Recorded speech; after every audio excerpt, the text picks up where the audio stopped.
Oh, hello, everybody. Welcome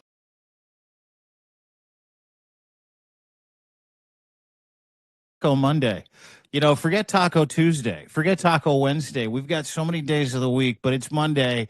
Trump needed an off ramp. It is Taco Monday. And mainstream media did the very best this weekend to try to make sure that everybody lived in an alternative reality, including and not limited to one Scott Bessent, who's now doing oil jujitsu. Yes, that's right, oil jujitsu. We are in the dumbest of times. It has never been a more dangerous time, specifically to travel to the United States. We've got a story about that includes a very sad turn of events that happened at LaGuardia yesterday. We have a couple of Air Canada pilots dead. We've got some severely injured Canadians that landed at LaGuardia. It is all coming down in and around Donald Trump, and I am, as always, in receipt of those receipts, as is my very good friend, the co-founder of the Save America movement. He is a political strategist extraordinaire. He's he's won a couple of big campaigns, including one for president. He served as the senior advisor to George Bush. He also helped win a campaign for one Arnold Schwarzenegger and rode shotgun for the incredible campaign of one John McCain, who we all miss incredibly today. And we've got some Lindsey Graham clips to play for you when it comes to that. So without further ado, this is Dead Air, where we go through and we look at what everybody did or did not talk about, the dereliction of duty when it comes to media. What is going on in the media. And to join me to have a chat to this afternoon, please welcome the co-founder from The Warning, co-founder of the Save America movement, Mr. Steve Schmidt. Steve, how are you, sir? I'm good, Dean. How are you? It's Good. to see you. I hope that intro, was warning-esque.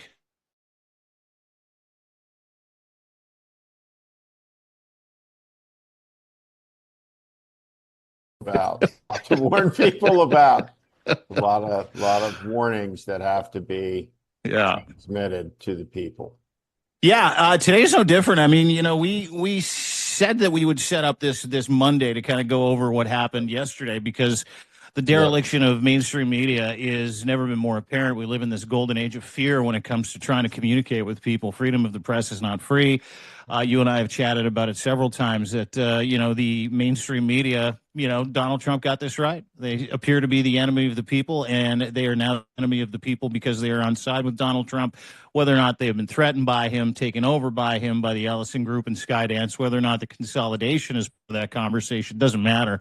The air of fear was apparent yesterday in our scorecard. Margaret Brennan led the way. She was sensational, holding some feet to the fire. And then we got all the way down to Fox State Media, Trump State Media, who, You if you gave them want. an F. Gave them an F.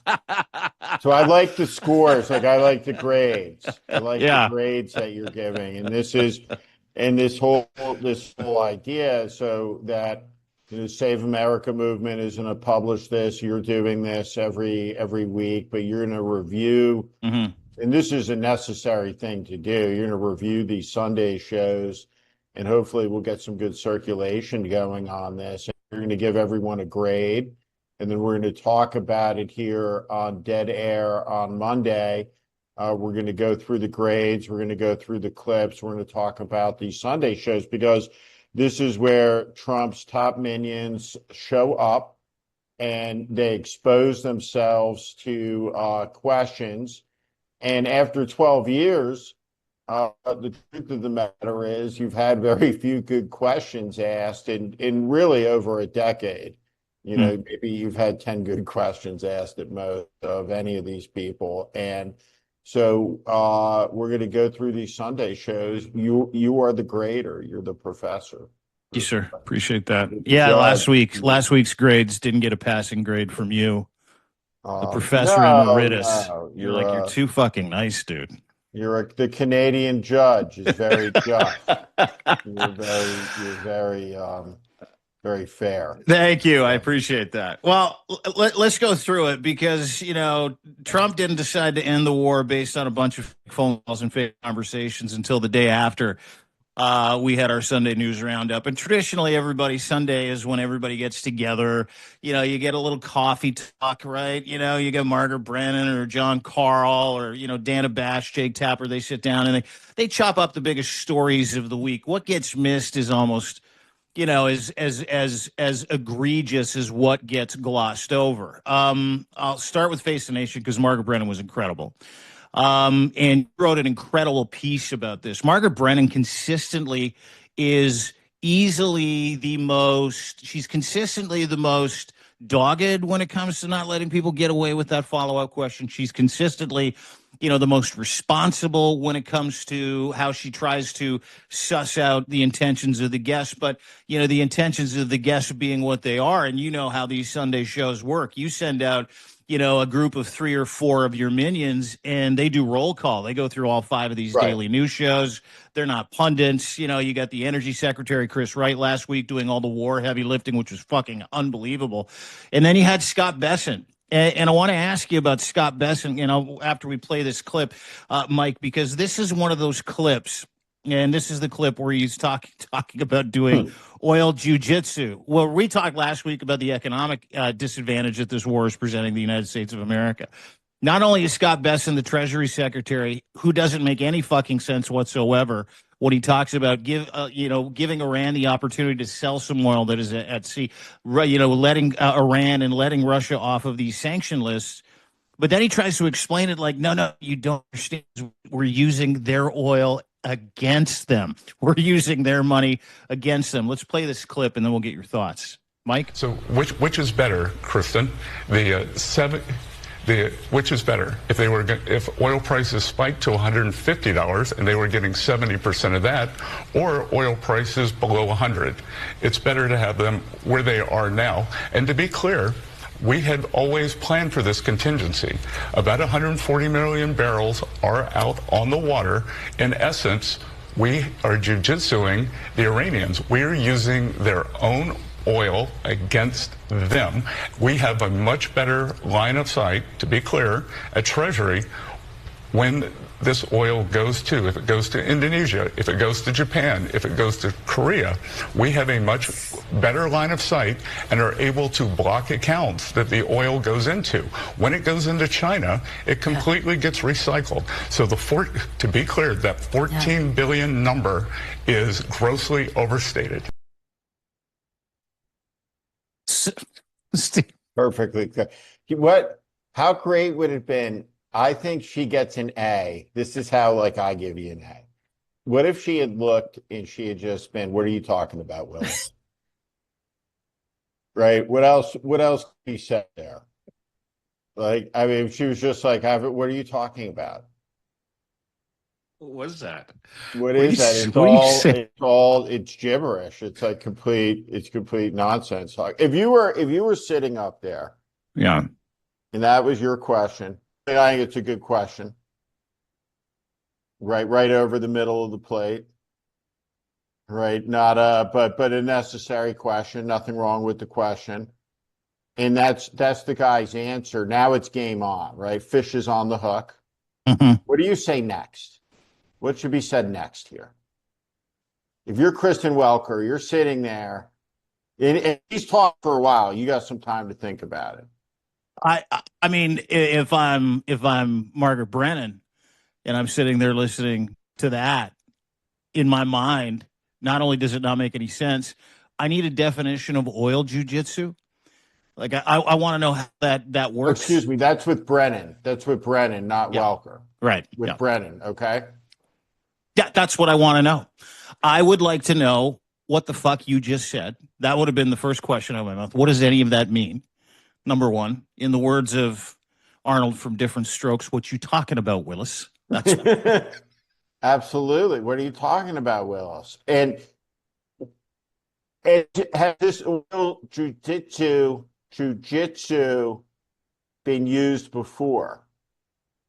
Or has Trump invented this as a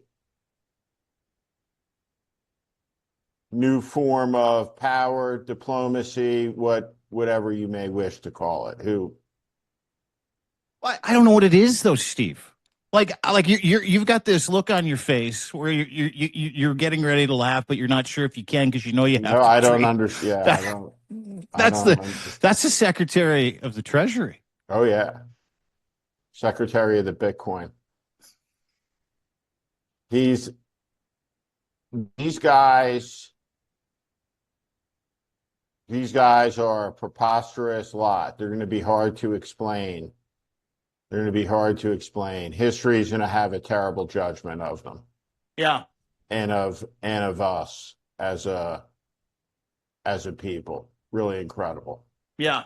That's why Margaret didn't get an A+, by the way, because she didn't go, excuse me, I need to know what this oil jujitsu is. I need to know what relieving sanctions on this regime that you're now actually allowing to go out and make money to fight us, to fight you.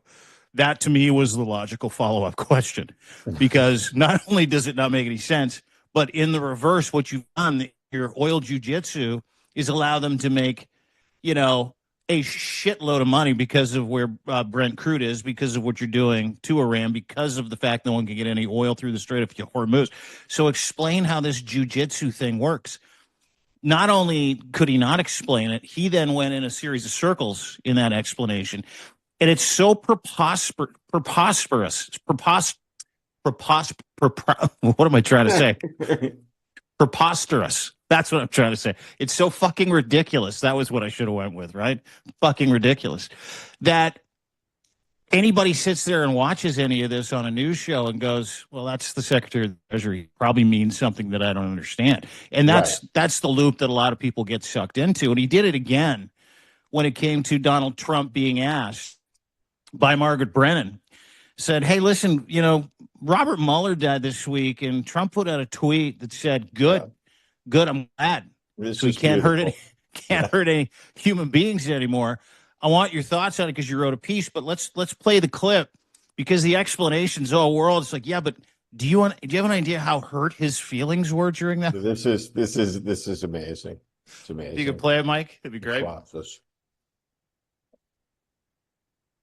President Trump have said this does not need to continue. Well, I'm telling you, what needs to continue is to make sure that the largest state sponsor of terrorism can't get a nuclear weapon to blow us all up and hold us hostage.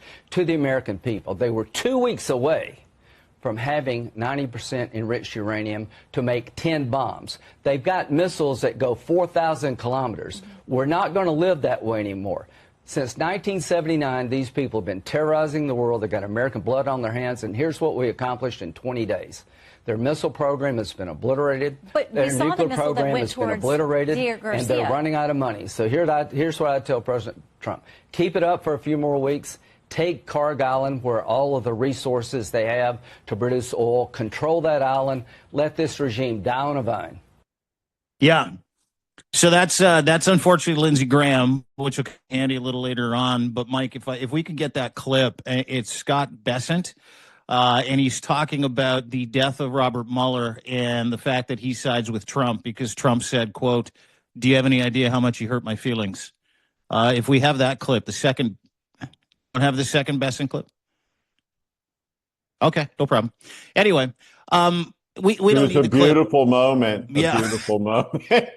The beautiful moment where, if I understood what Besson was saying, was that in this moment of Robert Mueller's death, former director of the FBI, a Bronze Star recipient, a Purple Heart recipient, United States Marine combat veteran, is that Trump, who said, good riddance, I'm happy he's dead, he won't be around to hurt innocent people, meaning Trump anymore. That Scott Bessent explained that, yes, you have to see it through Trump's eyes, and how badly Trump was hurt.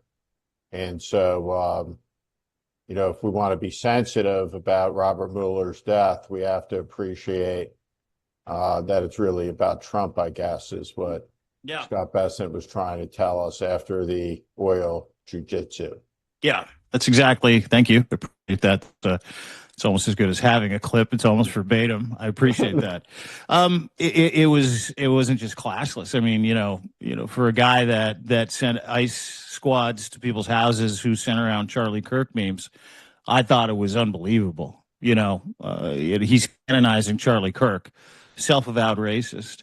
He's canonizing a self-avowed violent white supremacist, martyring him, and you have a career civil servant, a guy who served with distinction his country in Vietnam, a guy who, towards the end of his life, who was quite sick, and you could see that he was pretty sick, right, when he was doing the Russia investigation.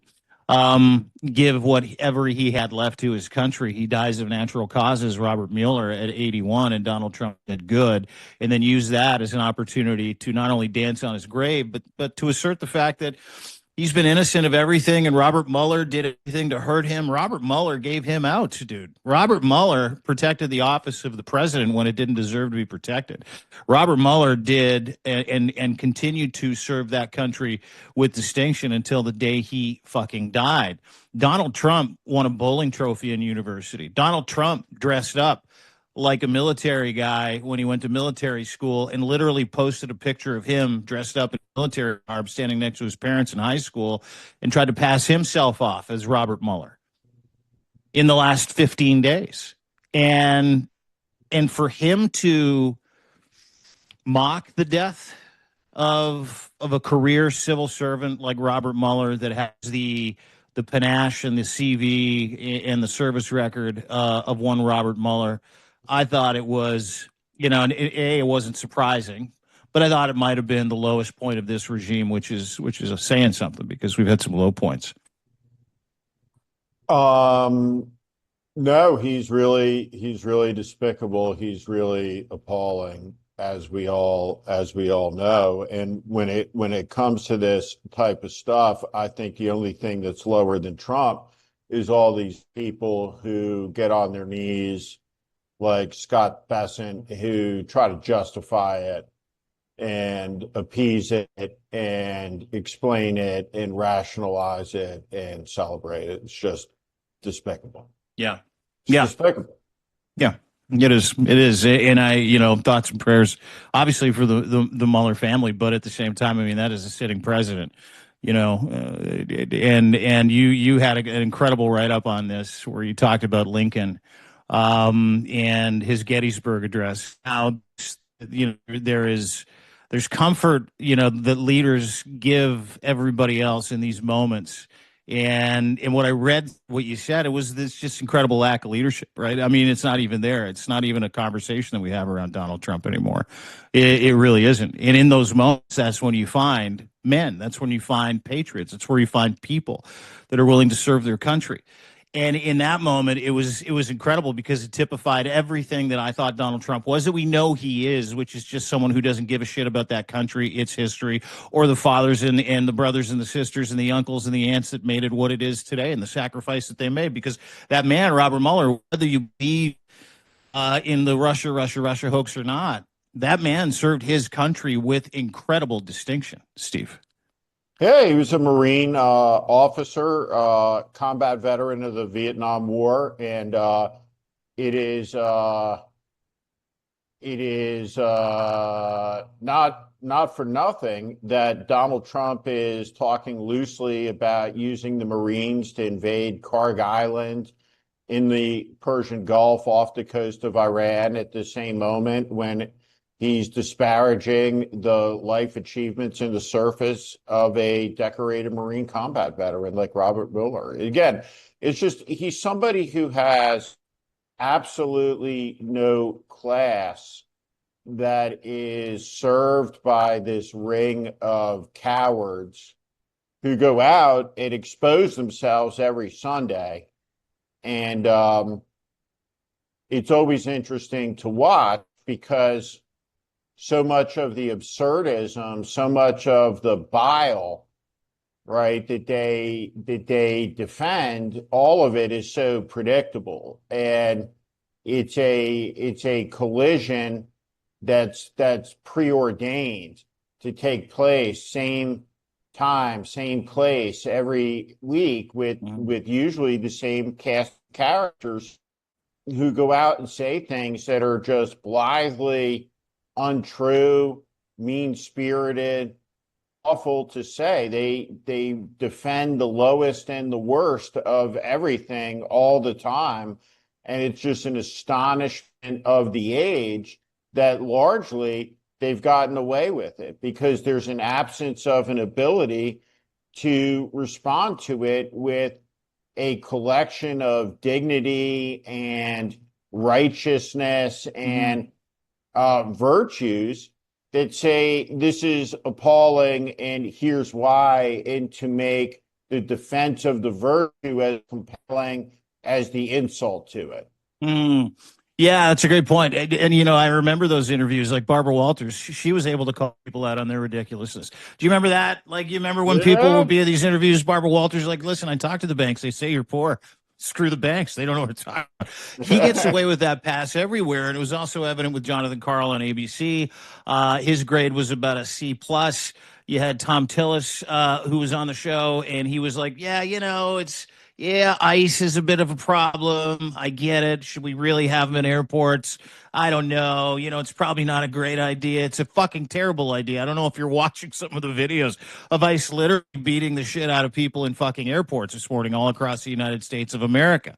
Like it. Are they doing things to people in airports? What's happening in the airports? Dude, I haven't seen any of the videos. Oh, you haven't? Yeah, dude. Well, that was wild? also part of the Sunday crew, right? Everybody was talking about TSA. You've traveled a lot. I want your opinion on it. TSA walking off the job. They got 3,500 employees that are just not screening baggage. They're not, you know, helping people out at the airport. People are not getting paid. They're not going to work.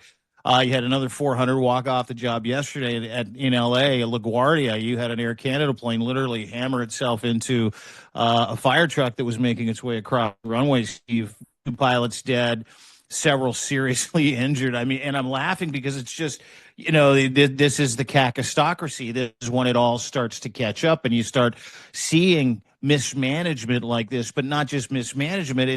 It's the lack of accountability when it comes to having conversations about this mismanagement, which I didn't see at all. I mean, take Shannon Bream out of the mix. She didn't talk about anything other than her new book about how everything's possible with God, and then having Lindsey Graham on to talk about them Marines. Let's get them Marines in there. She gets an F. Do we have that clip of Lindsey Graham and talking about the Marines? Great question. Mike, do we have that clip? Lindsey Graham talking about the Marines? Yes. Stand by. Coming up. President Trump have said this does not need to continue. Well, I'm telling you, what needs to continue is to make sure that the largest state sponsor of terrorism can't get a nuclear weapon to blow us all up and hold us hostage. To the American people, they were 2 weeks away from having 90% enriched uranium to make 10 bombs. They've got missiles that go 4,000 kilometers. We're not going to live that way anymore. Since 1979, these people have been terrorizing the world. They've got American blood on their hands, and here's what we accomplished in 20 days. Their missile program has been obliterated. But their we saw nuclear the missile program that went has been towards obliterated, Garcia. and they're running out of money. So here's what I tell President Trump. Keep it up for a few more weeks. Take Carg Island, where all of the resources they have to produce oil, control that island, let this regime die on a vine. There you go. You didn't hear the word Marines, but that was probably in the next 10 seconds where he's like, send in them Marines to Carg Island. Well, he was, there's an Atlantic magazine article, and the article cautions about the use of conventional ground forces, and he is challenged with that, and he goes, he don't know what he's talking about. I'm betting on the Marines. The Marines did Iwo Jima. And it is true the Marine Corps did Iwo Jima, but as he cavalierly talks about it, Iwo Jima, where the commanding general famously said valor, uncommon valor was a common virtue. It was the only Pacific Islands where American casualties exceeded Japanese casualties as the Marine Corps hopscotched across the Pacific, moving ever closer to Japan in the Pacific War. So when you look at the casualties of Iwo Jima, and you see a United States senator who, more appallingly, was an Air Force reservist and a colonel, but talking blithely about Iwo Jima as if we want the Marine Corps, as they get ready to assault Carg Island, to have Iwo Jima on their mind, which, God forbid, that should ever happen again. And it's an astonishing thing for Lindsey Graham to be saying. Just incredible, actually. You didn't expect Shannon Bream to bring up that context there, did you? Yeah. Shannon Bream. It's incredible. Like, Dude. I mean, this is all of it's going to be in a museum someday. Yeah. All of it's going to be in documentaries looking back. This is Shannon Bream. She'll have this 30-second role. Oh, look, that's Grandma. That's Grandma selling her book at the end of an interview with Lindsey Graham where he wanted to repurpose Iwo Jima, and she sold a book called All Things Are Possible with God. I don't know if you know that at the end of each one of those shows. Yeah, that's why I give her an F2, right? It's because at the end of every show she hawks this book about the miracles that she's seen in her life from God. Never is there a conversation. And you know what I noticed this weekend too, Steve? And this is like, Does God want her to ask any questions about that Doug Wilson guy around Pete Hegseth, around the crazy pastor who believes in slavery and taking away the rights of women to vote? I don't know. Did God put her on Fox News maybe to ask any questions of that fucking guy? I don't think so. Hey, I don't know. Huh? Like, but that's what I'm saying. I mean, you watch these shows and it's easy to see in everybody's roundup, ABC, scared shitless, John Carl. He's like, well, this Tom Tillis said this, and I believe him. Margaret Brennan, Kristen Welker leading the way every week. A couple of very fearless young ladies, fearless women who continue to do just an incredible job of making sure that people hold truth to account, right? But one of the things that I noticed specifically going through these shows is I'm like, man, there's only 5 of these things for 360 million people. There's only really 5 shows that they funnel people into on Sundays. And of those 5 shows, Steve, they had 5 of the same guests telling the same story. Like Mike Walls, he appeared on a couple of different programs. I've got a Mike Walls clip I'd like to play here. And this is what he repeated on every show. That's like they're funneling as many people through the contracted experience of mainstream media on a Sunday. If you could play this clip, Mike, of Mike Walls, that'd be great. Would love your thoughts. On Friday, the president tweeted, "The Hormuz Strait will have to be guarded and policed as necessary by other nations who use it. The United States does not." And then last night, he threatened that if Iran doesn't fully open the Strait of Hormuz within 48 hours, the U.S. will hit and obliterate their power plants, starting with the biggest one first. So which is it? Is the U.S. opening Hormuz by force or having others do it?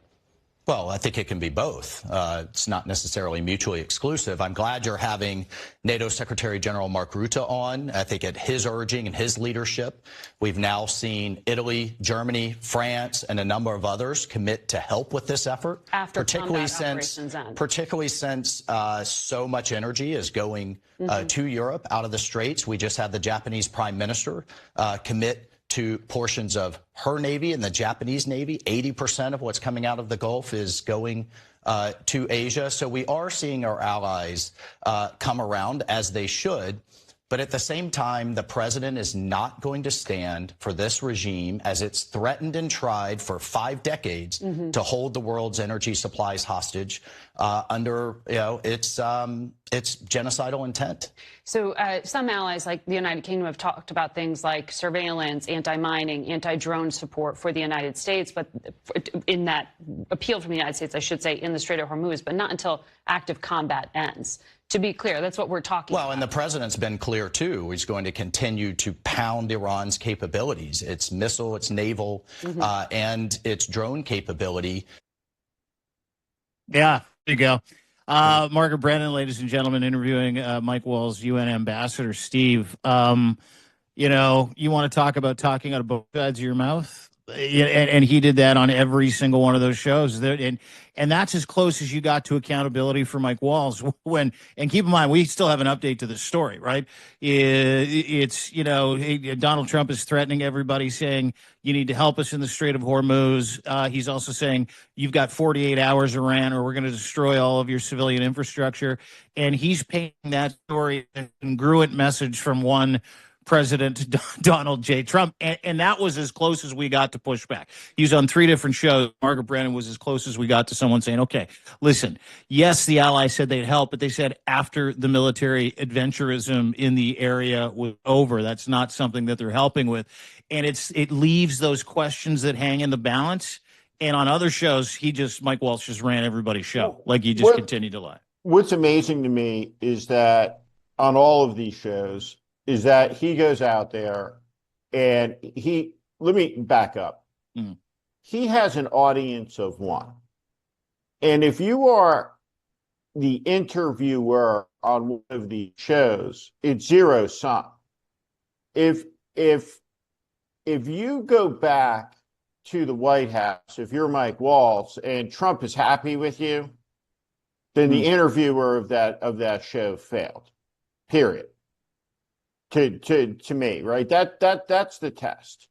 So they're going out.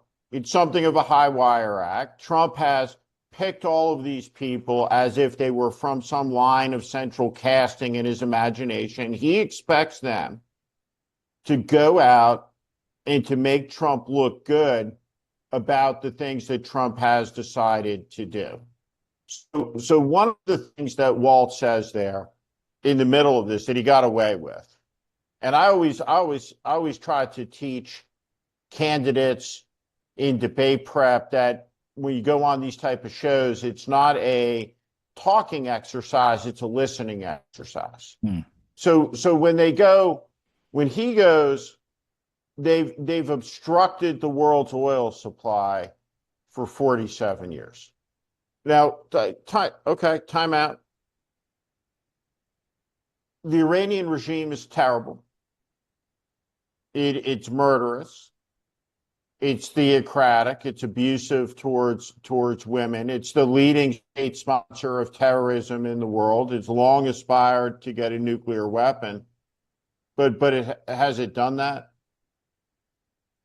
Has it obstructed the world's oil for 47 years? I don't think it's done that.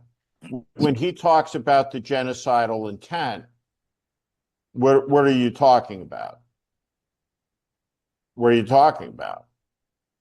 The Iranian genocidal intent for the last 47 years. So there was oil flowing through the Strait of Hormuz, and this crisis has been precipitated by Donald Trump's actions. And really the question, the ranting that he is being asked about is Führer-like in the Berlin bunker where Hitler's moving around phantom armies.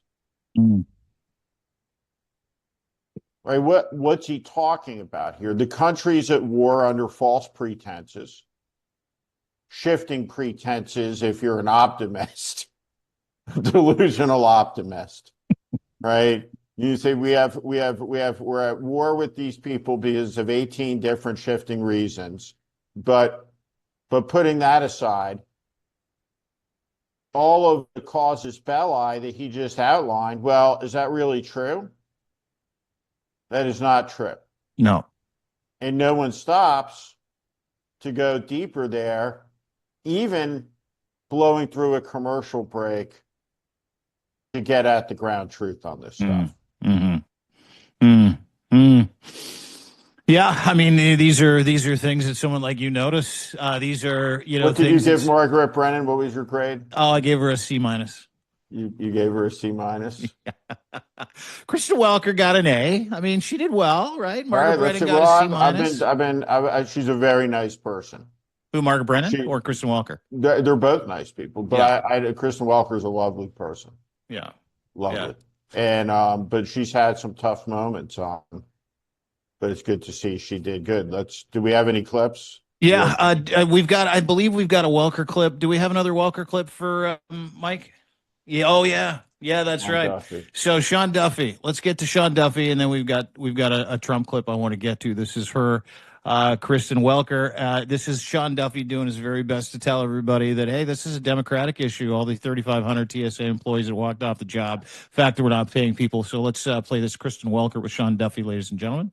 lot of the starting salaries at TSA, they're right around $50,000. So if you live in, one of the big cities of America, LA or New York or Miami, it's hard for these individuals already to make their ends meet. But without getting paychecks, it's even that much more challenging.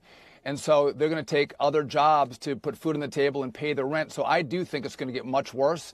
And as it gets worse, I think that puts pressure on the Congress to come to a resolution. Democrats have to say, you know what, we're not going to defund this. We're going to actually work together, have some common sense reform that the president will work with us on.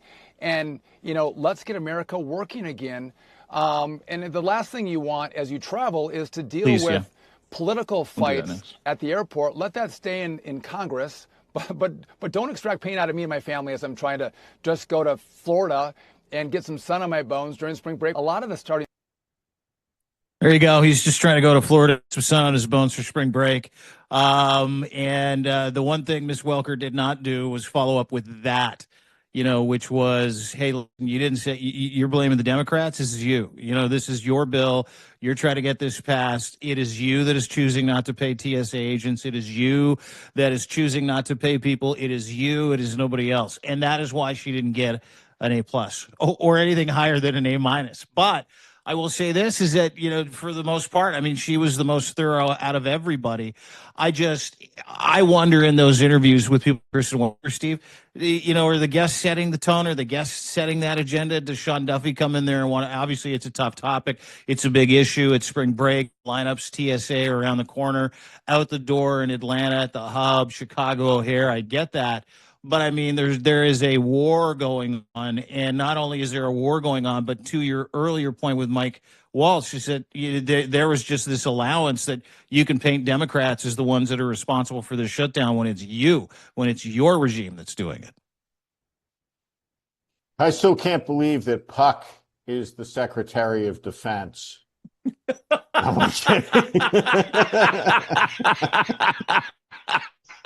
amazing.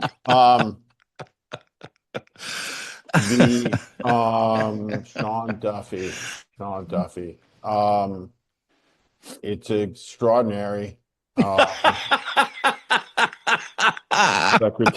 Secretary of Transportation. Right. From the real world.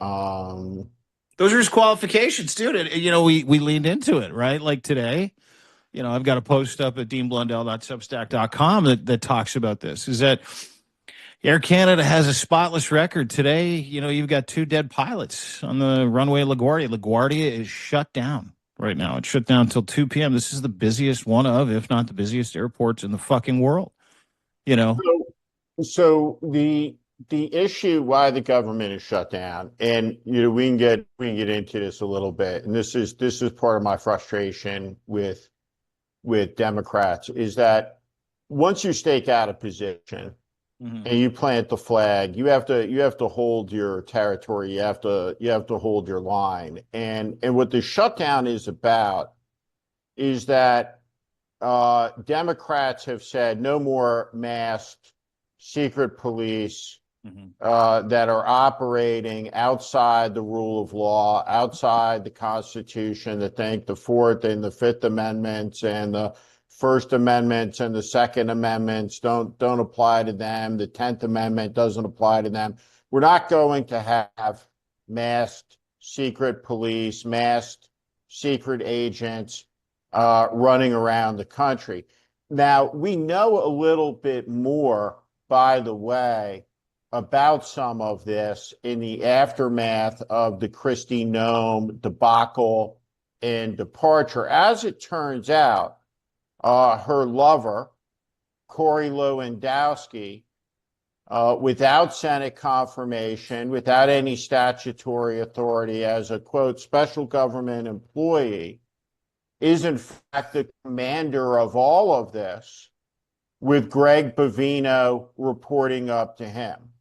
So the Democrats drew a line in the sand and they said, no, you have to make a decision. You lead the executive branch of the government, but we're not going to tolerate this. We control the purse strings of government. and we'll shut this department down.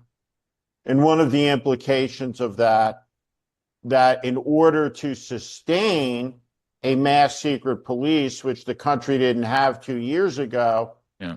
Donald Trump is willing to shut down the TSA, which the country didn't have until 26 years ago.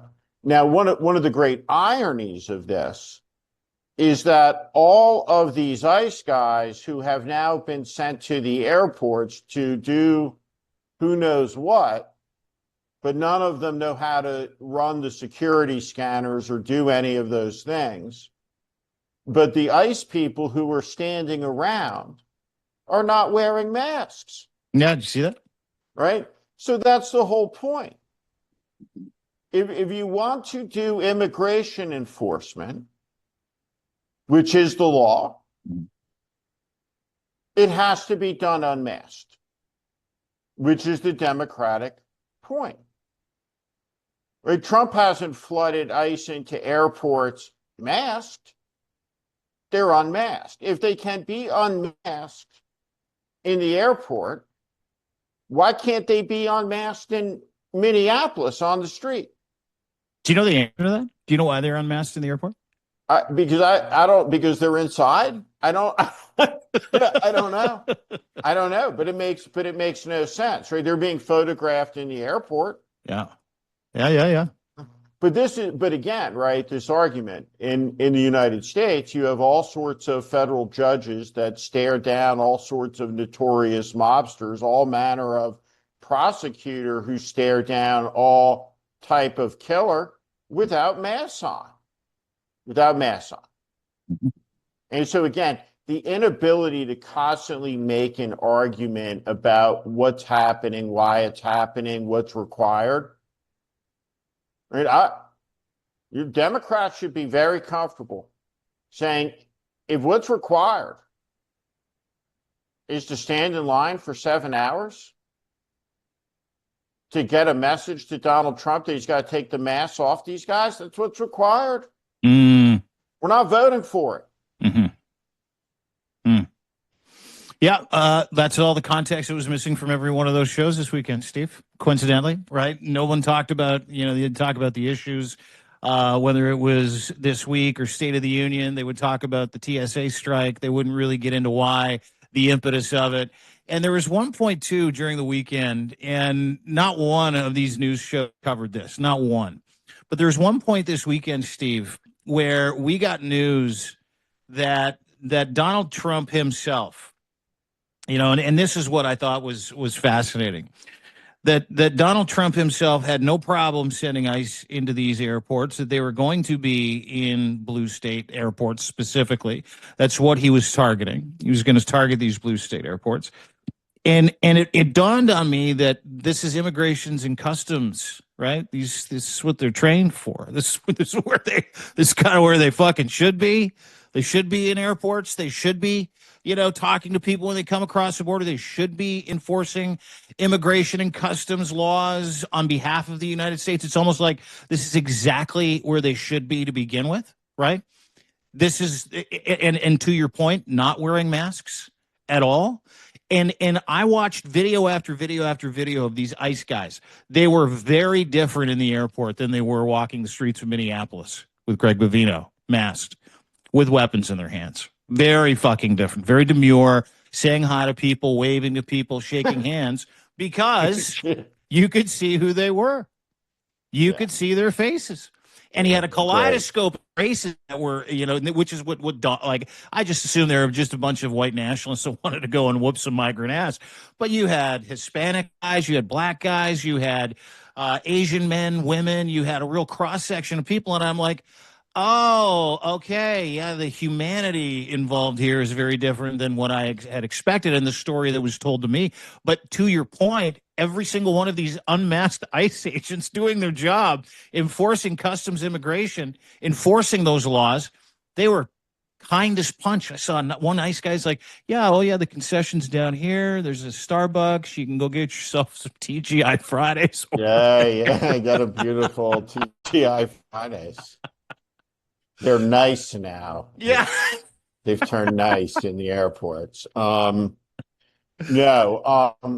listen, I think that as we look ahead to what comes next, I want to see a Democratic Party as a reform party. And I want to see hundreds of pieces of legislation passed by the next Democratic president, Democratic Congress, and there shouldn't be a TSA. TSA was created in the aftermath of 9/11 because the regime of independent security contractors had failed, and there was a lack of imagination. And of course, the overreaction to this is we need to have a security state response of a new federal agency with scores of tens of thousands of agents, officers with badges on. And TSA agent dresses completely differently than a Canadian security screener, for instance. A Canadian security screener doesn't have any of the trappings of law enforcement, right, attached to them. So the TSA guys are dressed like a police officer used to be dressed, and every police officer is now dressed like a member of SEAL Team 6 in the United States, right, including the ICE guys running around. But we don't need to have a TSA.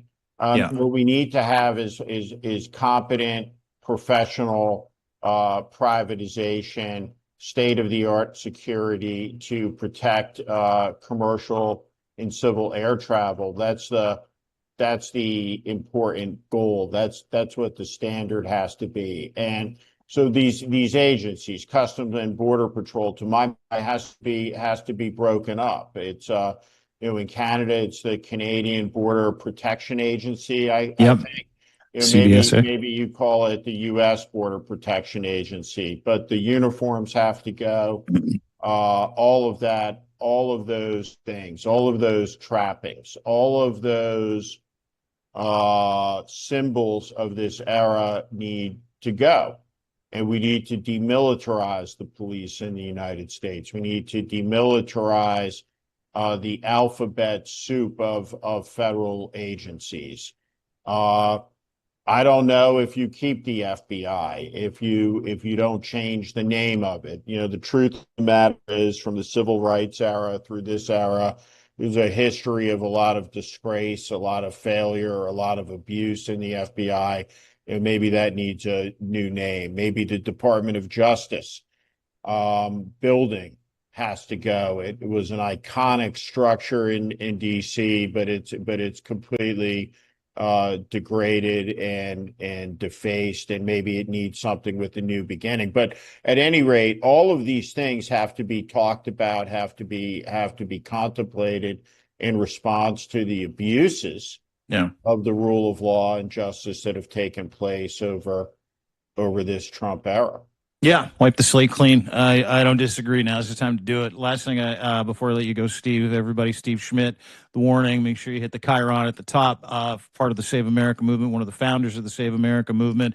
You got to have whiplash, being a political strategist and watching the just incredible strategic ambiguity of the Trump regime. A couple days ago, he said Iran had 48 hours to allow the safe passage of 3,200 tankers, super tankers that are currently trapped in the Strait of Hormuz, because he's such a brilliant strategist that's what's going on.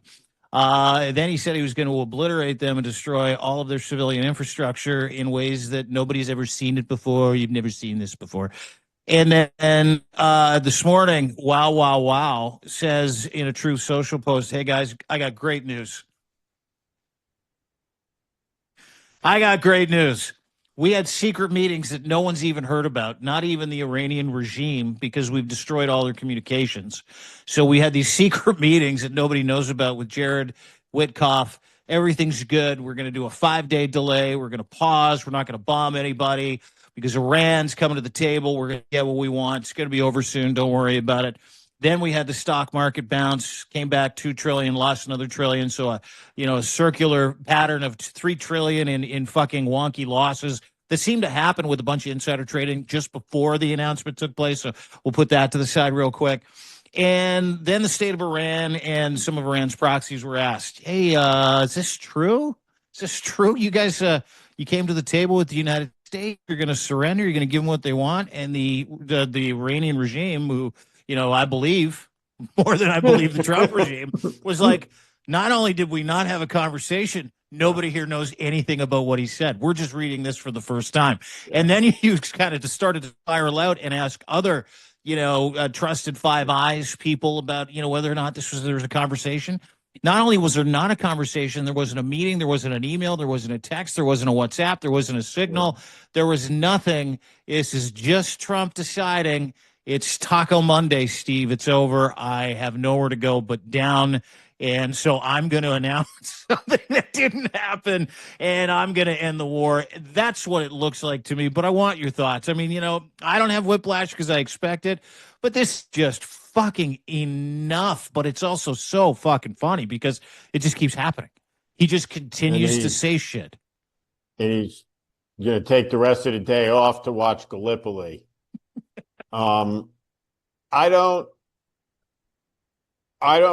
So there should be no lack of imagination about the stupidity of all of this, that Donald Trump's ability to command reality into submission on a stolen election in the United States is a real thing. I mean, we've seen it time and time again. What happens in front of the world when you just make up things in the middle of a war that you started and you simply declare, well, now it's at its end. We won, they surrendered, and what next, right? What happens next in that crazy scenario? The alternate scenario that plays out, right, adjacent to that is the escalation scenario where Trump, who's inconsistent minute to minute, is in this yin yang, in this push pull, where in this fantasy, right, where Lindsey Graham is talking about Iwo Jima and the Marines, and Trump is probing on a second-by-second basis the reaction of the Fox News lady and all the Fox News hosts. What's she thinking? What's Maria Portiromo saying on her show, right? So ever closer we come, right, to the landing craft hitting the shore, or a helicopter assault. But when you look at everything that is involved in securing the positions of those Marines, of those soldiers on these islands, it requires holding the high ground on the Iranian coast. So it's a very complicated military operation. It's going to involve substantial amounts of casualties. And right now that you have these deeply unserious people involved in the planning of it, like it's a video game, like it's a show, a reality show that they are improvising and that they're trying simultaneously to withdraw from while planning in real time to escalate. And it's all happening on television. It's all completely incoherent. And there's a real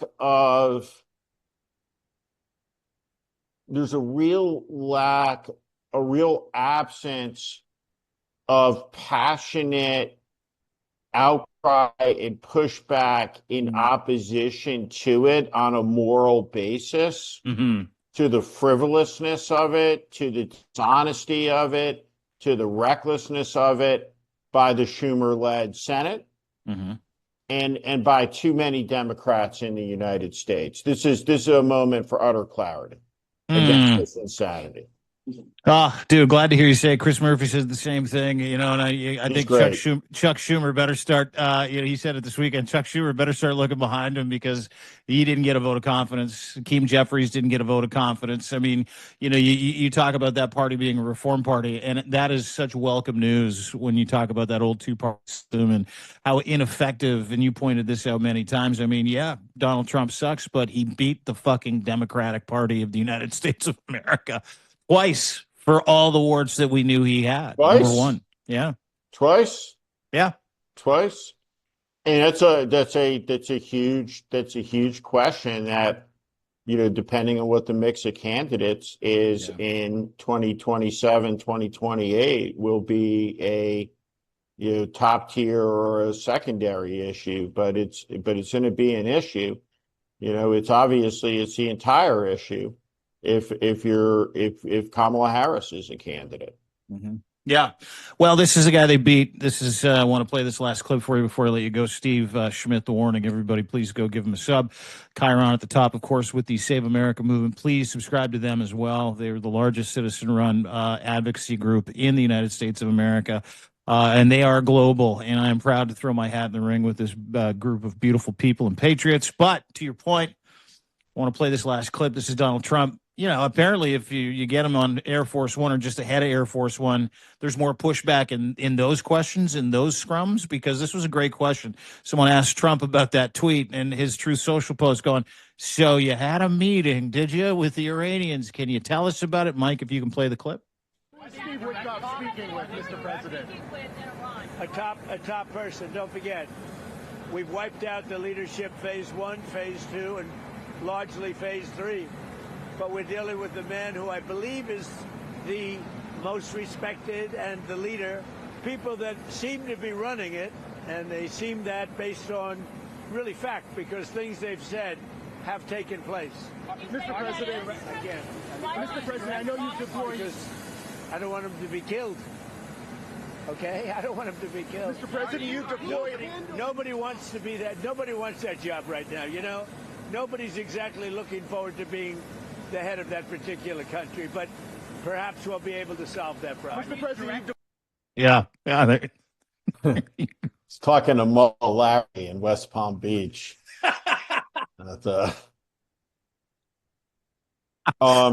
People believe it though, dude. Like that's the I cannot get over it. He has done this my entire life. He's been a public figure since the late 1970s through the early 1980s, and I could show you, if we assign somebody to go and to give us 40,000 clips of Donald Trump bullshitting his way through an interview with some people are saying about 1,000 different subjects, it would be a very, very easy exploration and excavation. And so there are no top people. We're not in contact. There are no open negotiations. And you see the dishonesty and the cavalierness towards it. Yeah. While young Americans are in harm's way. It's comical and it's tragic. Yeah. It's appalling and it's funny. Mm-hmm. It is psychotic.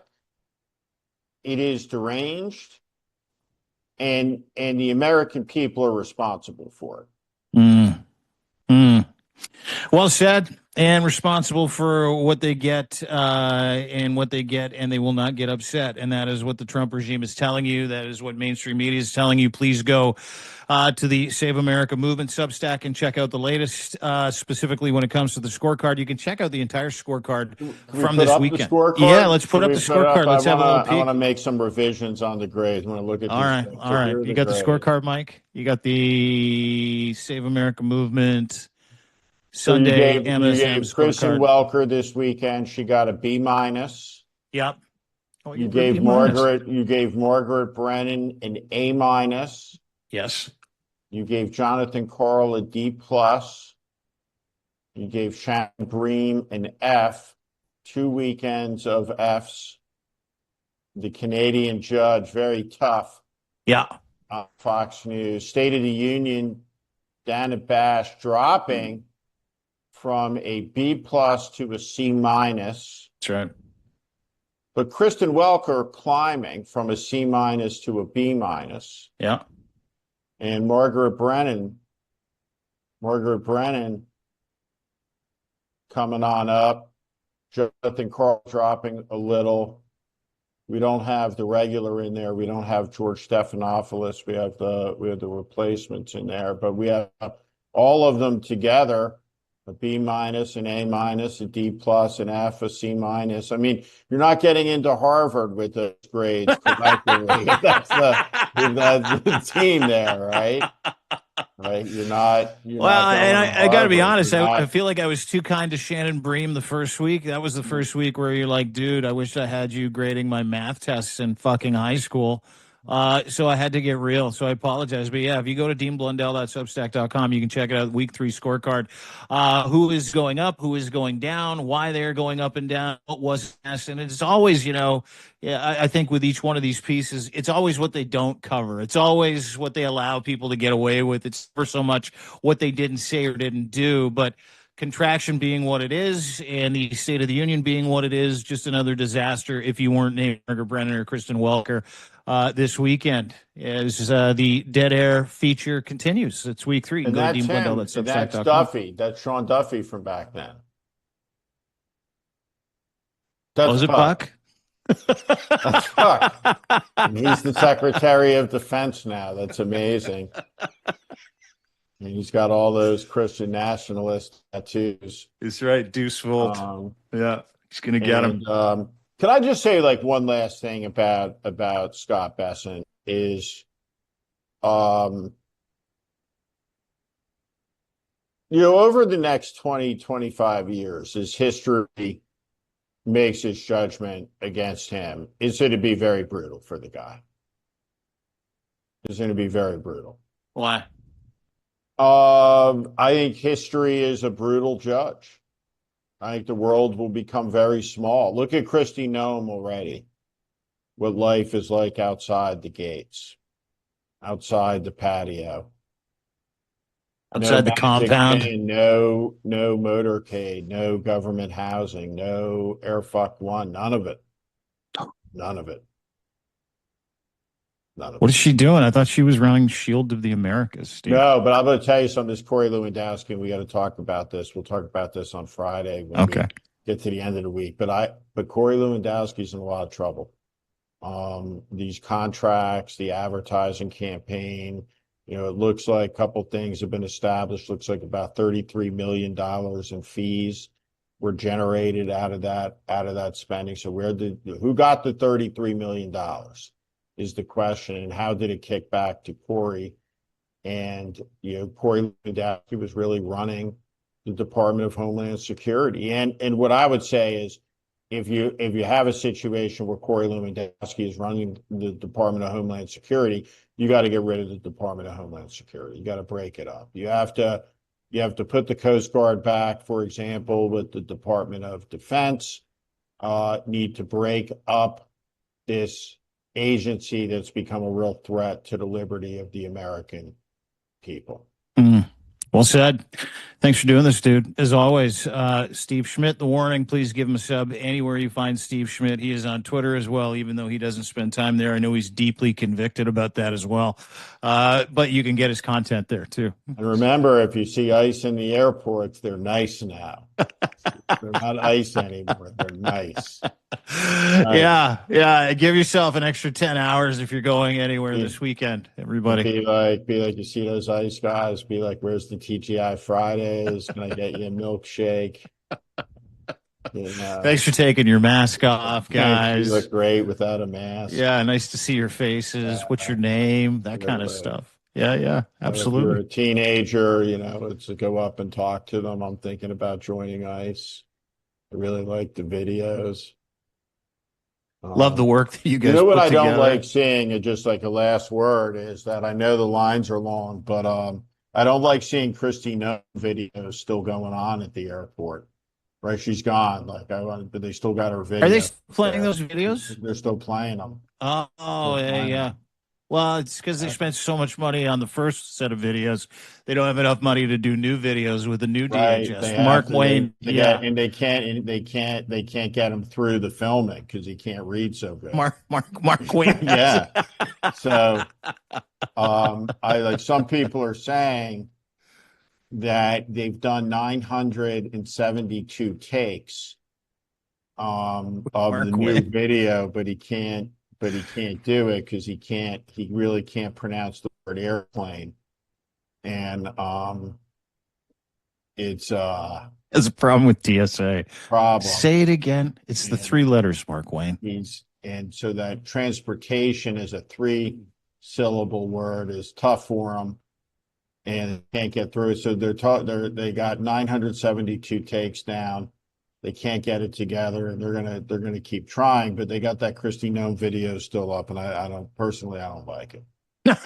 They should get rid of it. Well, she's got to make sense. Thanks, dude. It's like leaving, firing the employee of the month and then leaving their picture up on the wall. I mean, you can't do it. You can't do it. It's like It's a that bad restaurant. idea. It's a restaurant in Copenhagen with the crazy chef, the Noma, best restaurant in the world. Like you can't leave that guy's portrait up there. No.